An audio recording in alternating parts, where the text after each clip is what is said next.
projet d'action culturelle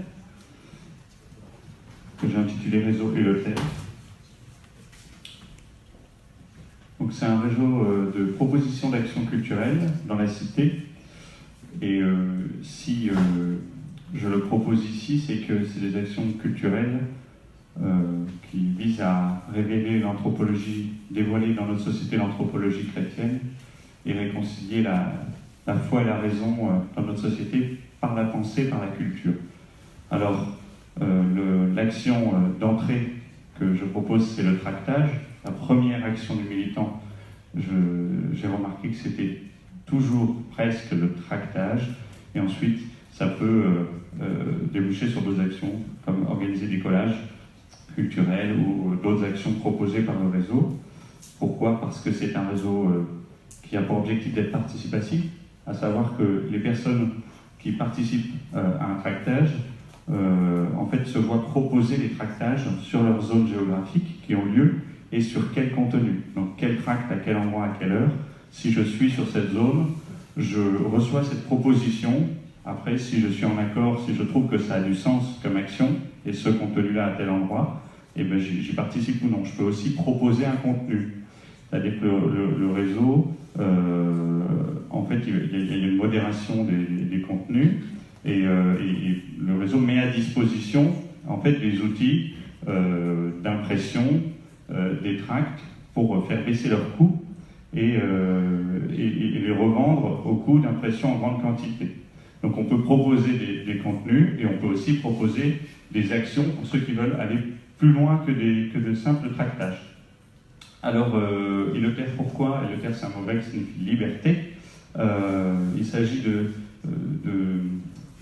libérer doublement notre société, c'est-à-dire d'une part ceux qui reçoivent les tracts, évidemment, dans la rue, les citoyens, en leur faisant découvrir l'anthropologie chrétienne, ce que je disais avant, et réconcilier la foi et la raison, c'est-à-dire articuler la philosophie et l'art pour révéler quelque chose de l'homme, de plus grand que seulement la philosophie ou seulement l'art.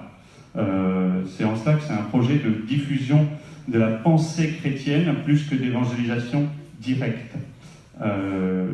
D'où cela vient en réalité, c'est qu'avec des amis, il y a 4 ans, j'ai initié un mouvement qui s'appelle Les Veilleurs, où on fait ça aussi d'une autre manière, c'est-à-dire qu'on va sur les places publiques et on fait ces veillées, donc où des philosophes, des historiens, et puis aussi des pianistes, des historiens de l'art, font un événement culturel, et qui est plus qu'un seul événement culturel d'érudition, mais qui veut faire vivre une expérience en croisant les disciplines, pour révéler quelque chose de l'homme, donc quelque chose de profondément chrétien.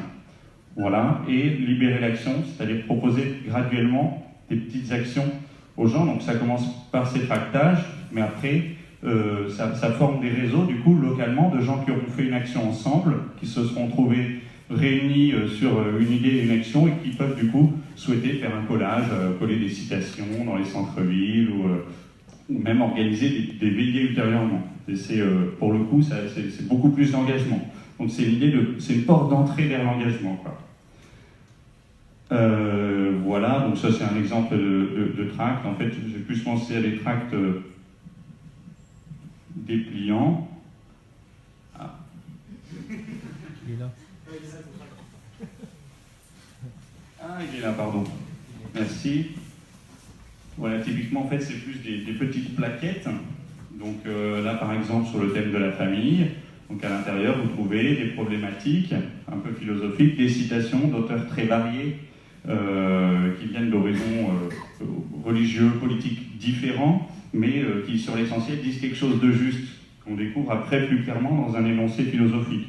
Alors, en l'occurrence, là, c'est un tract rédigé par Fabrice Hachach sur la famille. Il y a Thibaut Collin, qui a un autre philosophe, qui a fait un tract sur la binarité.